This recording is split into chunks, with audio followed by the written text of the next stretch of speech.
Good afternoon and welcome. Today, we delve into a profound and often polarizing question that lies at the intersection of ethics, economics, and social policy.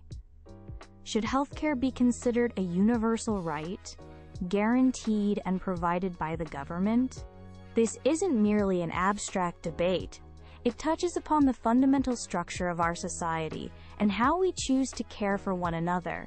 The motion before us today is precisely that. Should healthcare be a universal right provided by the government? To explore this multifaceted issue, we are joined by two distinguished speakers. Arguing in favor of the motion is Professor Ben Carter, a renowned public health ethicist. Arguing against the motion is Ms. Isabel Moore, an economist specializing in healthcare markets and policy. Both bring considerable expertise and distinct perspectives to our discussion. Our format will consist of opening statements from each speaker, followed by a period of moderated discussion and rebuttal, concluding with closing statements. We anticipate a rigorous, evidence-based exchange conducted with the intellectual clarity appropriate for a C1 level discourse. Thank you, Dr. Reed. The proposition that healthcare is a universal right, necessitating government provision, rests upon an unshakable ethical foundation. Access to medical care is not a commodity to be traded. It is intrinsically linked to human dignity, the right to life, and the potential for human flourishing. To deny healthcare based on an individual's capacity to pay is to create a tiered society where the affluent can secure longevity and well-being, while the less fortunate face preventable suffering and premature death. This is fundamentally unjust. A society that aspires to fairness has a moral obligation to dismantle such barriers. Beyond the ethical imperative, there's a compelling economic rationale. Viewing universal healthcare solely as an expenditure is myopic. It is, in fact, a crucial investment in our collective human capital. A healthy population is a productive population. Consider the staggering economic burden of untreated chronic diseases, the loss of productivity when workers cannot afford necessary care or preventative measures, and the exorbitant costs associated with emergency room visits that could have been avoided with timely primary care. Universal systems, particularly those emphasizing preventative medicine, mitigate these costs significantly in the long run. Furthermore, universal healthcare fosters social cohesion. It diminishes the profound health disparities often correlated with socioeconomic status, ethnicity, and geographical location. When everyone has access to the same standard of care, it strengthens the social contract and reduces societal friction born from inequality. We need only look at numerous developed nations: Canada, the UK, Germany, the Nordic countries, which, despite their diverse models and inherent complexities, have embraced universal healthcare. Their public health indicators, such as life expectancy and infant mortality rates, often surpass those of nations with predominantly market-based systems. These are not utopian ideals. They are functioning realities, demonstrating the feasibility and benefits of our proposition. Concerns about cost and efficiency, often raised by opponents, are not insurmountable obstacles, but rather challenges of implementation and system design. Intelligent resource allocation, leveraging technology, negotiating pharmaceutical prices, and streamlining administration can ensure sustainability. The question isn't if we can afford universal healthcare, but rather if we can afford not to provide it, given the profound human and economic costs of inaction. Thank you, Dr. Reed. While Professor Carter eloquently articulates the desirable goal of widespread healthcare access, the proposition that this necessitates government-mandated universal provision is fraught with perilous consequences. While access is vital, the proposed mechanism invites inefficiency, curtails quality and choice, and imposes an unsustainable fiscal burden upon the state and its taxpayers. Let us first address the stark reality of fiscal unsustainability. Implementing and maintaining a comprehensive, government-run universal healthcare system requires colossal public expenditure. This inevitably translates into substantially higher taxes across the board, or necessitates ballooning national debt, potentially jeopardizing other essential public services and long-term economic stability. Government bureaucracies, historically, are not paragons of efficiency. They often engender administrative bloat and wasteful spending, diverting resources from actual patient care. Furthermore, government monopolies or quasi-monopolies in healthcare invariably stifle the very forces that drive quality improvement and innovation. Competition. In a market-driven system, providers must compete for patients by offering better services, shorter waiting times, and adopting cutting-edge treatments. Government-controlled systems frequently lead to protracted waiting lists for specialist consultations and elective procedures, ration access to newer, potentially more effective, though expensive, therapies, and lack the dynamism inherent in competitive markets. This directly impacts patient autonomy. A universal, government-dictated system often restricts the freedom of individuals to choose their doctors, hospitals, or specific treatment plans. Patient choice is not a luxury.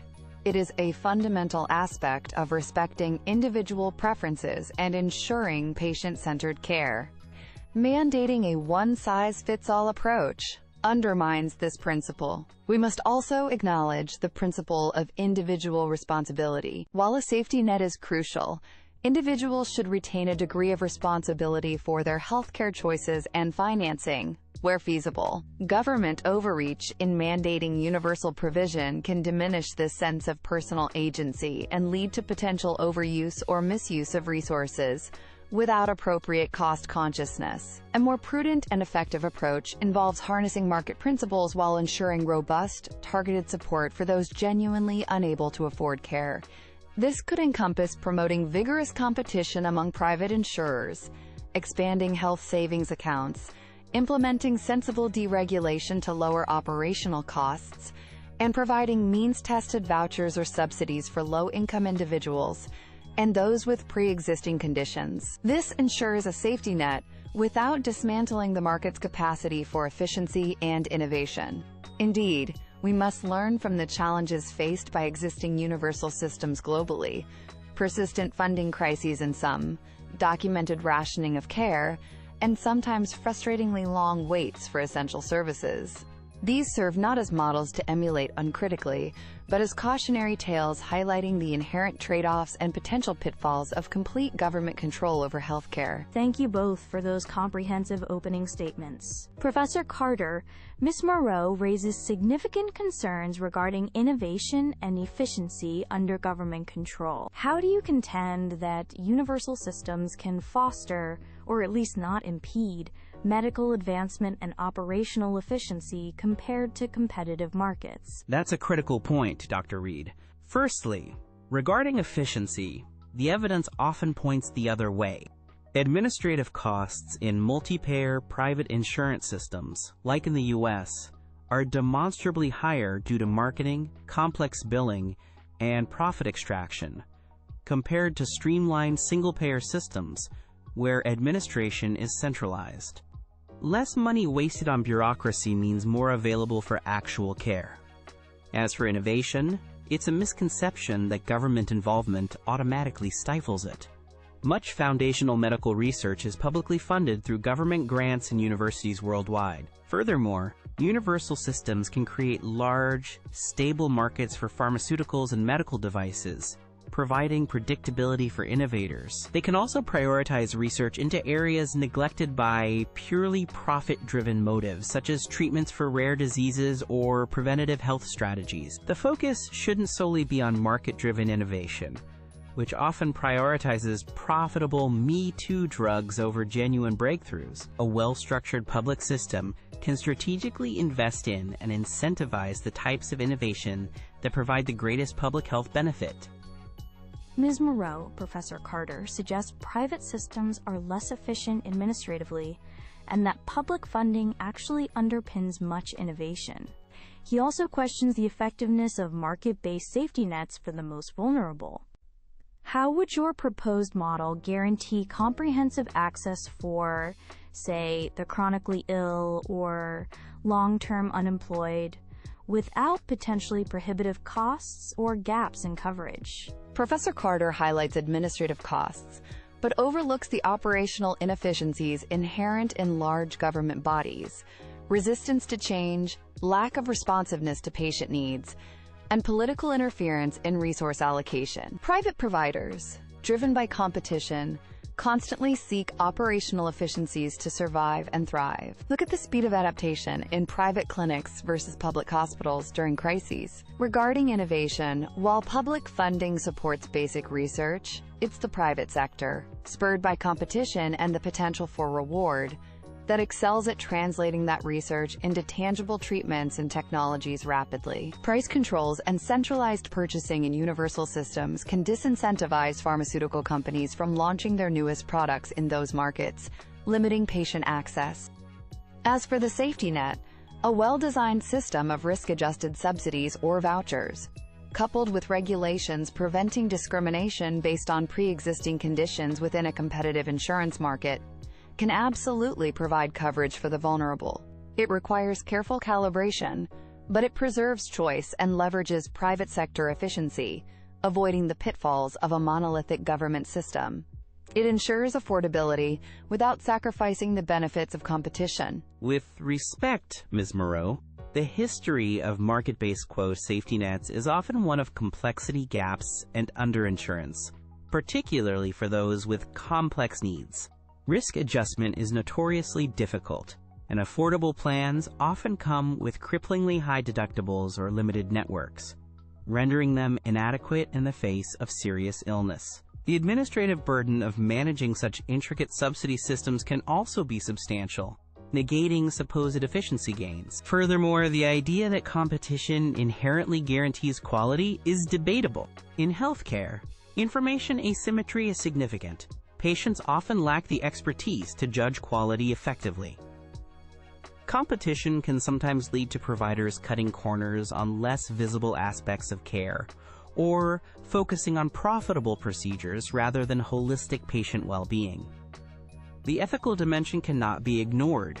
Should profit be the primary driver when dealing with life and health? Professor, the alternative you propose, government control, doesn't eliminate hard choices. It merely centralizes them, often opaquely.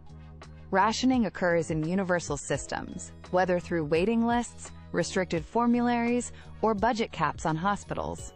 At least in a system with market elements and choice, individuals have more agency, and transparency can be enforced through regulation. Information asymmetry is a challenge, yes, but solvable through quality reporting mandates and consumer protection laws, rather than dismantling the entire market structure. And let's not romanticize the efficiency of single-payer administration. While billing might be simpler, managing the entire healthcare infrastructure, negotiating with all providers, setting budgets, and planning capacity on a national scale is an extraordinarily complex undertaking, prone to political pressures and bureaucratic inertia. We must also consider the potential for are set too low, or underinvestment in facilities due to constrained public budgets. In closing, let us return to the fundamental principle.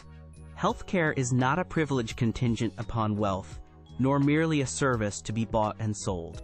It is a fundamental human right, indispensable for a life lived with dignity and security.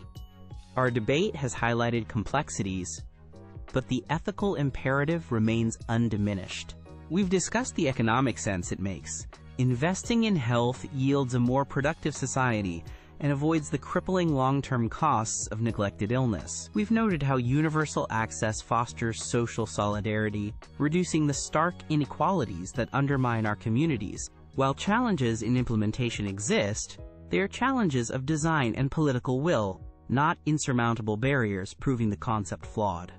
The experiences of numerous developed nations demonstrate that providing healthcare for all citizens is achievable and beneficial. Choosing to guarantee healthcare reflects our values, our compassion, our belief in equity, and our commitment to building a society where everyone has the opportunity to thrive, regardless of their circumstances at birth or misfortune encountered in life. It is a hallmark of a truly civilized and just nation. In conclusion, while the aspiration for universal healthcare access is laudable, entrusting its provision entirely to the government represents a path laden with fiscal irresponsibility, bureaucratic inefficiency, and detrimental consequences for quality, innovation, and crucially patient choice. We must distinguish the goal from the proposed, flawed mechanism. Government-run systems, despite good intentions, invariably struggle with resource allocation, leading to waiting lists and rationing, stifling the dynamism that competition brings to medical advancement. The immense tax burden required risks damaging our broader economy and limiting funds for other vital public priorities. A more pragmatic and ultimately more effective approach lies in targeted interventions within a regulated market framework, ensuring a robust safety net through subsidies and consumer protections, while fostering competition, innovation, and individual responsibility, offers the best path towards accessible, high-quality, and sustainable healthcare.